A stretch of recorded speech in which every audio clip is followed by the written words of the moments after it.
बिस्मिल्लाहिर्रहमानिर्रहीम। अस्सलामुअलैकुम। मेरे चैनल में आपका इस्तकबाल है।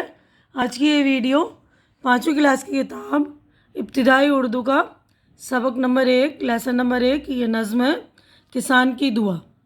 ठीक है, तो ये लेसन नंबर 1 ये नज़्म है किसान के बारे में, किसान क्या दुआ कर रहे हैं। तो इसको मैं एक एक बंद आपको पढ़ के समझा दूँगी, उसके बाद हम मश्क वगैरह करेंगे। तो देखिए, ए जगदाता जग के सहारे, ए हम सबके पालनहारे, खेतों को पानी से भर दे, नदी नाले जल थल कर दे। ठीक है ना। तो ये वाली जो है ये अशार जो अफसर मीरठी की नज़म किसान की दुआ से लिए गए हैं। इस तरह में सियाक व सबाक का हवाला देना पड़ता है ना जब हम तशरीह करते हैं। तो पहली लाइन हम ये लिखेंगे कि यह अशार अफसर मीरठी की नज़म किसान की दुआ से लिए गए हैं।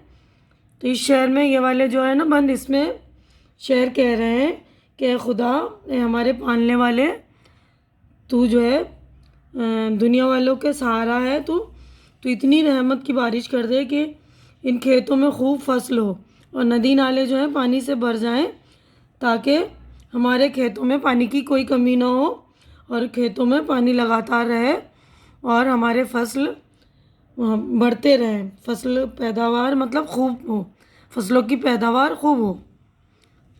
तो अब अगले वाले बंद में देखिए, अगला बंद हम पढ़ते हैं। ए जगदाता जग के सहारे, ए हम सबके पालनहारे, हर कोठे में धान भरे हों, गेहूँ से खलियान भरे हों, खुश हो गांव वाले सारे। तो खलियान कहते हैं जो अनाज और फसलें जो उगती हैं ना, तो उसको रखने की जो जगह होती है तो उसको खलियान कहते हैं। तो इस वाली बंद में शायर कह रहे हैं कि कोई घर कोई खेत ऐसा ना हो जहाँ गेहूँ ना हो, हर घर हर खेत में खूब फसल हो, क्योंकि इनकी फसलों से हमारा जो है हमारी खुशी इसी फसलों से है। सब लोग खुश रहें, गांव के सारे लोग खुश रहें और इनके घरों में जो है खुशहाली हो और हर खलियान में जो है गेहूँ भरे होंगे। खलियान जो है गेहूँ रखने की जगह होती है, अनाज भरने की जगह होती है, उसको कहते हैं। तो कह रहे हैं वो जगह जो खाली ना हो, हर वक्त भरे रहें और सारे गांव वाले खुश हों। अब अगले सफ़े पर हम चलते हैं। अब देखिए, ये वाली बंद मैं पढ़ रही हूँ, आप लोग गौर से सुन लीजिए। ए जगदाता जग के सहारे, ए हम सबके पालनहारे, यानी दुनिया को पालने वाले, दुनिया के सहारे और हम सबके पालनहारे, हम हमें पालने वाले। हरियाली हो धरती सारी, चारा पाएँ गायें हमारी, बहने लगे फिर दूध के धारे, ए जगदाता जग के सहारे, ए हम सबके पालनहारे। तो इस वाले बंद में शायर कह रहे हैं कि खुदा हर तरफ जो है हरियाली हो, हर तरफ जो है फसलें उगी हों, हरियाली हरियाली हो, ताकि हमारे जो जानवर हैं उनको चारा मिले, वो खूब चारा खाएं, पेट भर के चारा खाएं और खूब दूध दें हमें, जिनसे हमारी सारी जो है परेशानियां दूर हो जाए। ए हमारे पालने वाले, ए दुनिया के सहारे, ए खुदा तू हर तरफ खुशियाँ ही खुशियाँ जो भर दे, है ना। यानी यहाँ कह रहे हैं कि जब गायें और जो भी जानवर हमारी खूब चारा खाएंगी तो क्या होगा, बहुत सारा वो दूध देंगी ना। जब वो दूध देंगी तो हमारी खुशहाली बढ़ जाएगी। तो उसी को कह रहे हैं, ये सारी चीज़ें हरियाली के और फसलों के ऊपर है। ये जो है किसान दुआ मांग रहे हैं अपने अल्लाह से, ये कह रहे हैं कि जग के पालने वाले, जग के सारे, हम सबके पालनहारे हैं ना।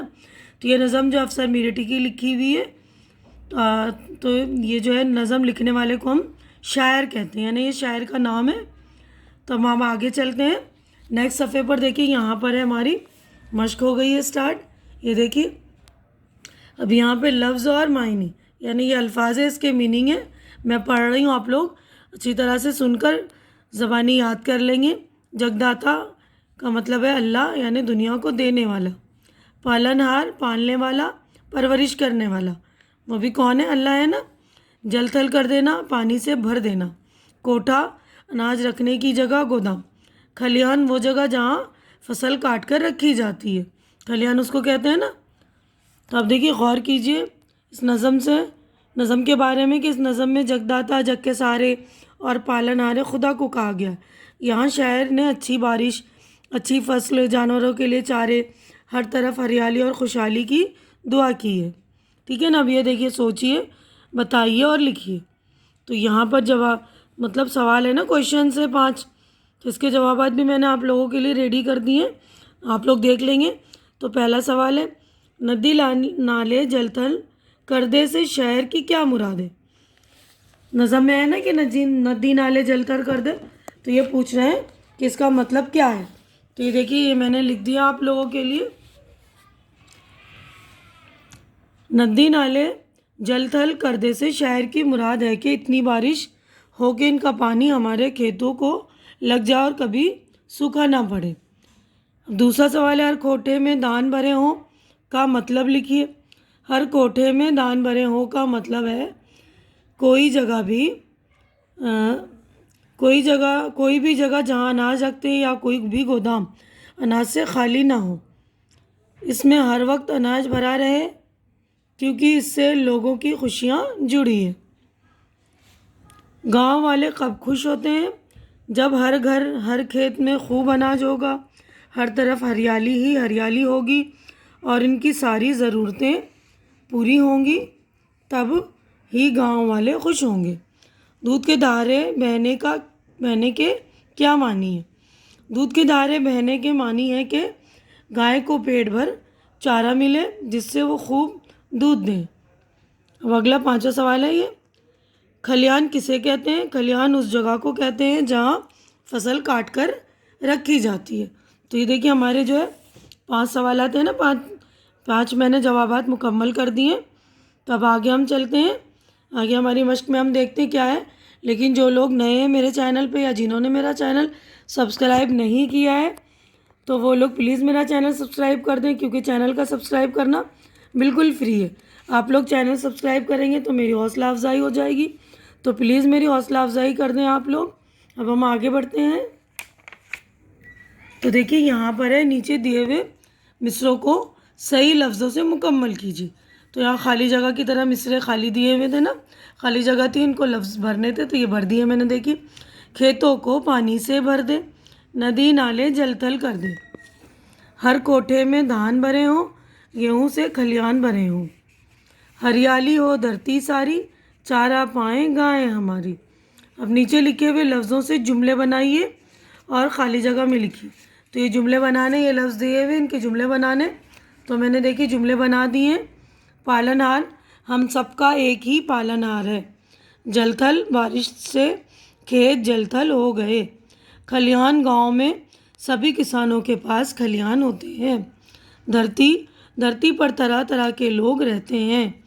चारा, गायें बकरी पेट भरकर चारा खाकर खूब दूध देती है। अब लिखा है, पढ़िए समझिए और लिखिए। तो देखिए, किसान है, ये खेत है, ये पानी है, ये गेहूँ। तो ऊपर दिए हुए अल्फाज किसी शख्स, जगह या चीज़ के नाम है ना, शख्स के नाम है, जगह के, चीज़ के नाम है।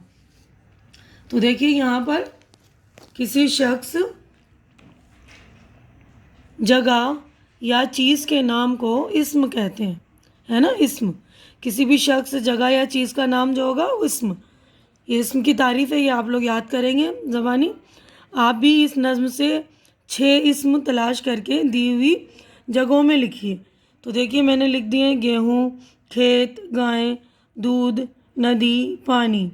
ठीक है, नीचे दी हुई तस्वीरों को गौर से देखिए और इनके नीचे इस नज़्म के वो बंद लिखिए जिनमें इन तस्वीरों को अल्फाज में डाला गया है। तो ये तस्वीर जो है, ये देखिए, खेतों को पानी से भर दे, नदी नाले जल थल कर दे। इन्हें छोटे छोटे पौधे लगे हुए ना, तो इनमें पानी डालेंगे तभी तो फसल बनेंगे ना, बड़े बड़े पेड़ पौधे उगेंगे। तो यहाँ पर ये कह रहे हैं, खेतों को पानी से भर दे, नदी नाले जल थल कर दे। अब ये देखिए, हर कोठे में धान भरे हो, ये फसल कट गई है। तो देखिए, यहाँ पर फसल कट रहा है, तो हर कोठे में धान भरे हों, गेहूँ से खलिहान भरे हों, खुश हों गाँव वाले सारे। ठीक है ना, तो ये वाली बंद इसके लिए। अभी देखिए, हरियाली छा गई है ना, गायें जो है चारा खा रही हैं। तो हरियाली हो धरती सारी, चारा पाएँ गायें हमारी, बहने लगे फिर दूध के धारे। ठीक है, तो इसके लिए ये वाली बंद है। अगर अगले सफ़े पर हम चलते हैं, तो देखिए, ये अगला क्वेश्चन है, मिसाल के मुताबिक नीचे दिए हुए लफ्ज़ों की जमा बनाई। तो ये मिसाल यहाँ दिया हुआ है, बच्चा, बच्चों, बच्चे। तो इसी तरह हमें सारे जो है मिसालों के मुताबिक हमें बनाना है। तो ये कोठा था ना, तो कोठों कोठे, ठीक है। नदी नदियों नदियाँ। उसके बाद है लाठी लाठियों लाठियाँ। किताब किताबों किताबें, ठीक है। अब अगला क्वेश्चन है नज़म के मुताबिक नीचे दिए हुए लफ्ज़ों के जोड़े बनाने, यानी लफ्ज़ों के जोड़े बनाकर उसको मिलाना है और लिखना है। तो ये देखिए, ये था ना दग दाता जग, तो जग दाता मिला के लिख दिया है। तो इसी तरह देखिए अगला है नदी नाले, ये लिख दिया है मैंने नदी नाले। जल थल जल थल। खेत खलिहान पालन हारे, ठीक है ना, तो ये पालन हारे। तो अब अगले सफ़े पर हम चलते हैं। देखिए नीचे दी हुई तस्वीर को पहचानिए और इनके नाम लिखिए।